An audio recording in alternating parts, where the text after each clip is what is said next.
engagement now, and obviously from a kind of a technical component. Obviously, one of our supporters, Veeva Ostro, who you probably have seen on everybody's name badge, with Veeva Ostro's very own Andrea Goudie is going to be up here now, and she's going to give a talk around some of the work that they're doing in patient and HCP engagement. Obviously, I know it's cropped up, and some of you have had a chance to meet with Damon, actually, earlier. So if you'd like to learn more, Damon, over there with his hands up, stop by and say hello to him and introduce yourself, and he can certainly share a bit more about some of the work that they're doing to help the pharma brands world and the HCP community. So let me just contextualize Andrea's background just before we get going. She's the head of strategy and partnerships at Veeva Ostro. Some of you actually might remember it used to be Ostro, if you were here last year. So Veeva has acquired Ostro, and so they're obviously a combined organization now. Andrea leads the brand engagement platform for life sciences. A little bit about her background.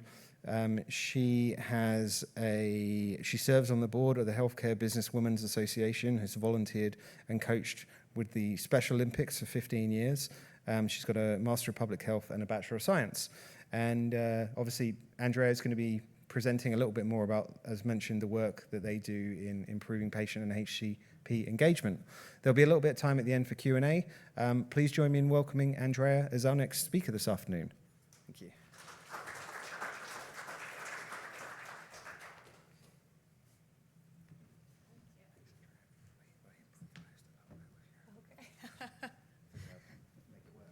Where did you get those facts? Amazing. Thank you so much, Simon. Thanks for having me. I'm happy to be here. As Simon said, I'm Andrea Goudie. I lead the strategy function at Ostro. We are very, very excited to have recently been acquired by Veeva. We're about 3 months ago, almost to the day, so really excited to be part of that greater ecosystem. I really appreciated the last session. I think I couldn't agree more with all of the points, and want to build on that with tactical, practical ways that we actually can start to earn the trust of patients and HCPs more in the work that we're all doing. So without further ado, before I talk about life sciences and what we think about when we're marketing to HCPs and to patients, we at Ostro try to take a step back and just think about us all as consumers. We, of course, are consumers. We use technology in our day-to-day lives. I bet you all did today. And right now, you have your phones in your pockets. HCPs, of course, are consumers just like us. They have the convenience of Uber in their pocket, and they have the same convenience expectations of Netflix and other platforms. So take a look at those. And when we do take a look at consumer experiences today, we see that almost every experience that you have is centered around one of two things, and that is either a chat or a conversational experience. When we think about adoption of these types of tools, we see rapidly increasing rates of adoption. 30%, this is actually about a year out of date, so I bet it's higher now. We see that 30% of consumers, patients, and caregivers are getting their health information from AI. That's a first trusted source before they go to their doctors. We see that HCPs, a historically reluctant group to adopt new technologies, is rapidly adopting AI into their practices. So we have seen that 66%, that's 2/3 of HCPs, log into open evidence every single day. 1/3 of US patients are being treated by a physician who is using AI to validate their opinions and their prescriptions. So what does this mean, and what can we all learn from these consumer experiences that they have? It means that the bar has been raised, right? Expectations have really considerably been raised for how we all learn, how we get new information, and it's no longer acceptable that a consumer has such a great experience in their consumer life, but when it comes to the most important experience of their life, their healthcare, they have to settle for a subpar or sometimes a frustrating experience. And let's dig in. What has the accepted status quo largely been? We are reaching HCPs and patients more than ever. There are incredible audience generation companies and businesses, and I know all of you are doing a lot of really unique things to reach them, right? We have more touch points than ever, and we can reach our audiences better than we ever have been before. That results in a lot of quantity and not so much quality or conversion down the marketing funnel. So let's go into a couple of experiences. These are really common. We work really hard at these experiences. We work really hard at serving a lot of paid media to HCPs, but we do less focus on what happens thereafter. So let's see that an HCP engages with the pharma ad. That's the happy path. That's what we all want. We want them to see our creative and come to our websites. Yet, we land that HCP who previously used Gemini, had a pretty good experience. Instead, here, we've landed them on a static website.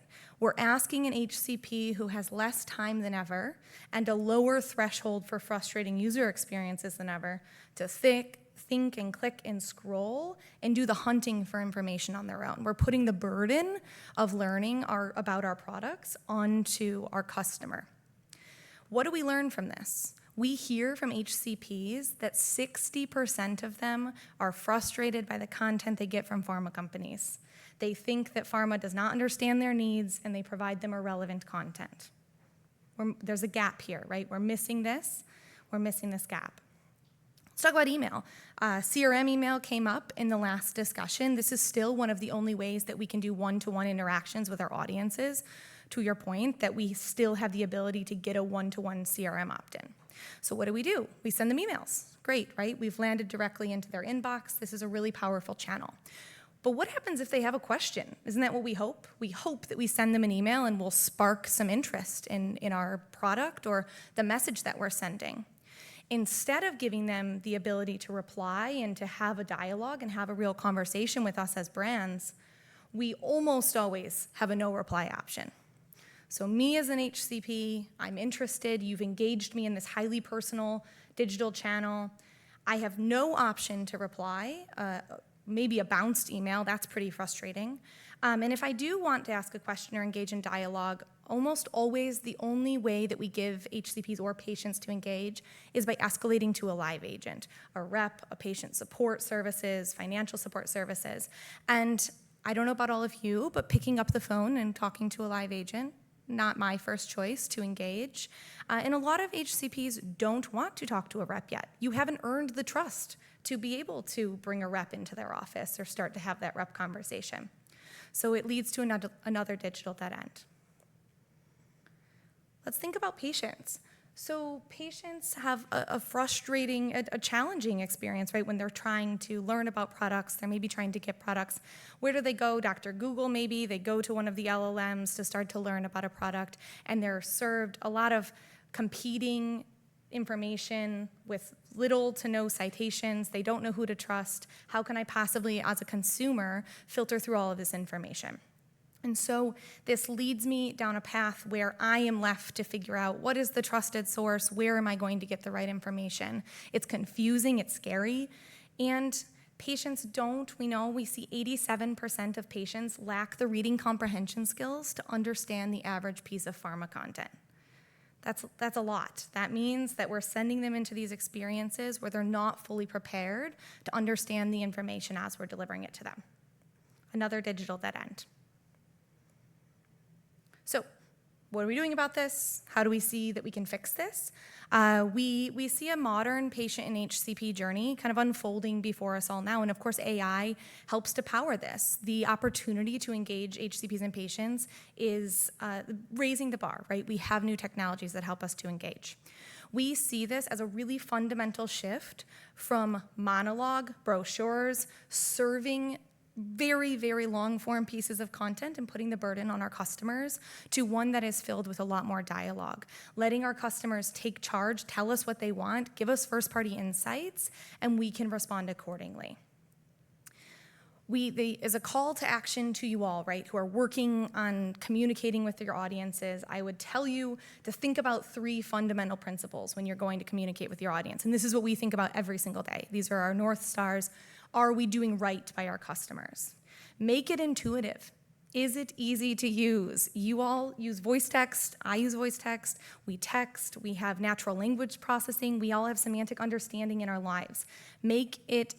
Try to get as close to par with the digital experiences that we all have come to expect.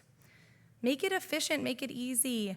24/7 access to information really is the status quo. That is what we have to do. We cannot ask a patient who is injecting your therapies at 9 p.m. after they put their kids to bed to wait until the next morning when their doctor is available if they have a question. We all have to rise to do better for those patients and make sure that we're providing 24/7 support to them. And make it personalized. PCPs and cardiologists don't want to get the same information. Patients and caregivers shouldn't be getting the same messages. We have to create ways that there is accurate, personalized information for our customers so that we can earn their trust and we can offer them appropriate recommendations for their care. And so I want to make a couple of promises before I show you a real life in production versions of this. A couple of promises to you who are thinking there's a lot of AI going on. I hear a lot about AI, maybe to nauseam or exhaustion, but what is really real and what is implementable and how can this actually change? So my promises are that anything I show you or we talk to you about are real and implemented today in pharma, and this is not something that is still taking form. It's here today. The first thing is that what we are doing is precision AI, and that is very, very different from generative AI. Generative AI, which sources from Reddit and all these external sources and hallucinates and provides incorrect information, is never going to be approvable, or at least right now within our industry, and it's not acceptable to give a wrong answer to your customers. Precision AI understands things like semantics and foreign languages and natural language, and then provides 100% compliant answers. There are never hallucinations. Yes, that's a true never hallucinations. And of course, we have to build things responsibly for our industry that meet compliance guardrails like adverse event guardrails and pharmacovigilance. We promise to make it fast and we promise to make it easy. If you are building tools right now, or if you're thinking about AI solutions that are going to take you 18 months, 12 to 18 months to implement, they will be obsolete by the time you get them live. That's the reality of how quickly our industry and technology is changing. So look for things that are fast and easy to get done. We implement in 12 weeks or less. We don't require any changes to your tech stack. And can this be done at scale? AI of the last few years has, I would say, we've seen a little bit of pilot purgatory. There has been this, let's try everything and see what works, but very, very few are able to scale. And so we really make sure that what we're doing can serve the industry. We work in every therapeutic area with 8 out of the top 10 pharma today. We are live, and many, many small, mid-sized as well. So let's look at a reimagined future and what that same experience we just saw, those digital dead ends, those really frustrating experiences, what could they look like instead? So HCP receives a CRM, right? Many of us are doing this. We're sending CRM emails. Instead of that really, really frustrating no reply, what if they just could reply, right? What if they could reply to your CRM email? What if they could have a meaningful engagement and they can ask a question? So this HCP got that CRM email. They were able to reply. They've asked, what's the MOA? They've used a complex phrase. They're using a medical abbreviation, and they get a response. That is the power of precision AI, an immediate approved response in their inbox that they can engage with. This is value, right? We're providing them value in return for engaging with our brand. So instantly in their inbox, they get an approved response. They can continue to engage with your content. So they're looking at the MOA information, they're reading it. Now what next? Let's always strive to answer their question and give them the next best, most appropriate recommendation or action to take. In this case, let's also give them the citation. This is an HCP who wants to know where the information comes from, so let's cite it. Let's give them the citation. So we've offered them directly from email, we have offered them to engage with a support hub. And what if instead of landing on that website that we looked at, which is really complex and has a lot of competing calls to action and is confusing, what if we just land them really naturally into a support hub that seeks to have parity with those digital experiences that they know and love in their day-to-day lives? So what does this support hub actually look like? And of course, I'm showing you mobile here because 80% of users that we see who engage with pharma content engage on their phones. So yes, we build for desktop and we can build for tablets, but the reality is that most HCPs and most patients want to engage on their phones anyway. So let's land them into a support hub. Here, same things go. This is where true personalization happens. Put your customers in the driver's seat and let them tell you what they're looking for. I can promise that if they've come to your website, they probably are coming for a purpose. Very few are coming just to learn passively. If they are, great, we have information there for them. We can help to push them into that experience, but more than often, they know why they've come. So they can engage here, they can ask a question, let's give them an answer.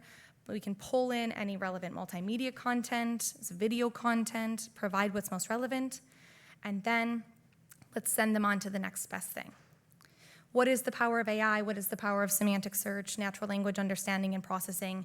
It is asking questions how we really speak. Misspellings, long-form sentences. I heard a question just before that was, what have you learned from first-party data? We learn a tremendous amount, and we learn that people type quite imperfectly. They type with misspellings. They like to say, my grandson was just diagnosed with eczema, and I'm wondering how to get more information for him. And we should be able to respond, right? We should be able to provide a next best thing. We can type in Spanish, for example, and get returned content back. Or we can ask for an action, right? Save my patient's money. We're using a medical abbreviation. And we should be able to prompt them into the best action for them. Here is an example. Let's, again, answer the question, provide them source documentation, and then send them into the next most relevant piece of content. If that means that that's a PDF where we have to send them, that maybe is the best thing for them, let's land them on that 20-page PDF that we still have to go to, but let's also give them a recommendation to get them back into the more relevant content that can help to provide what they're looking for. In addition, let's make sure that we triage and escalate when live agents are needed or they're the most appropriate place to go. Maybe an HCP has landed on your website and they're asking an off-label question. Historically, there's no one who can service them on your branded website, right? But what if we could escalate them to an MSL who can actually answer their question and can have the next, best action for them? So let's identify when HCPs and patients should appropriately be triaged, and then let's help them to more seamlessly sign up. We should all do our best to eliminate really long-form, burdensome PDF forms from your websites. They're not effective. They have high bounce rates. Instead, make it easier for folks to sign up for your CRM. Make it easier for them to request a rep. And at the end of the day, it is about high-impact engagement, right? It is about leveling up our digital experiences so that we make it easier, more intuitive, more convenient, more efficient for our customers to get information. But what happens when you do that? What happens when you actually are able to finally have real dialogue, real conversation with your users? Well, we say it makes a really big difference for brands. When we make it easier for users to get the information that they want, we earn their trust, and we see consistently it results in far, far greater high-value action completion on your site, whether that was your CRM sign-up, whether that was getting a patient to complete the doctor discussion guide that has been built and maybe sitting idle within your content. We see that users get where they're going faster. That's so meaningful. If you want information, if you've come, you're highly engaged, and you want to ask a question of a brand, let's answer the question and get them there faster and not send them looking through really, really dense content. And let's drive them to agents more appropriately. Let's triage them. Let's qualify them. Let's make sure that our really highly skilled teams like reps and MSLs and other field teams are only managing really high intent conversations, and they're having really high intent engagements with their customers. And then let's generate commercial evidence. So what is commercial evidence? That open text that enables the two-way dialogue. While scary, because of course it comes with some compliance guardrails that we can handle, it is your most powerful tool to have a real conversation with your audience and actually understand what they're looking for. Every single time that your patient or your HCP is typing something in, that is evidence for the brand. Are we answering the right questions? Are we serving the right content? Are we building the right types of content, or have we really missed the mark? And your HCPs, your patients who are going to LLMs and getting information, you will never see that data. You will never see what they've asked. You will never know what they're looking for your brand. When you own the channel and you own the conversation, you own also the data that comes with it, right? And you can see what they're actually looking for and help uncover gaps that you might have in your messaging with your users. So I will leave you with this. Your patients, your HCPs, those who are coming to your channels, those who you are engaging with, have very high intent, and they want to learn. They want to be engaged in a way that they are in their digital lives. The brands that are able to have valuable conversations, provide a value to your customers, provide a value by making it convenient for them to get answers, those are the brands that will earn the trust, not the ones that put the burden to execute tasks, to sign up for programs, to get a copay card. Placing that burden onto our customers degrades our trust. Making those things easier and more convenient for our patients, for our HCPs, is what ultimately builds the trust of your customers. And so I invite you all to ask any questions if you have them. Thank you, Andrea. Let's give her a round of applause.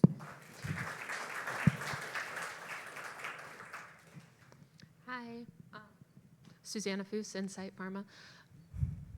Okay, so we found that HCPs and DTCs don't necessarily love going to brand.com because they don't always trust it, pharma companies. So where and how do you think we should be putting this agentic chat rep? Like, would it be better to have it on brand.com or an external website that we drive to? What has your data found? Yeah, it's a good question. You'll notice, so in some of the examples I was showing you, we were on brand.com, right? We were there. That's where we live oftentimes. That's where Ostro is implementing. But we've just made it an easier, a more seamless experience. So you can place it on brand.com if that's not where users are going to get information on the patient side. Then there's also, I would say, a growing trend within our industry that could be disease state awareness, that could be disease education, or that could be therapeutic area specific information across products. I will say on the HCP side, there is high trust of pharma content in this space because they're coming here and they're engaging when they want on label and they want true trusted information without the hallucinations. So it's actually higher trust, right, when you're coming to the manufacturer for the answer. Any additional questions for Andrea? No? All right. Well, thank you very much, Andrea. Appreciate it.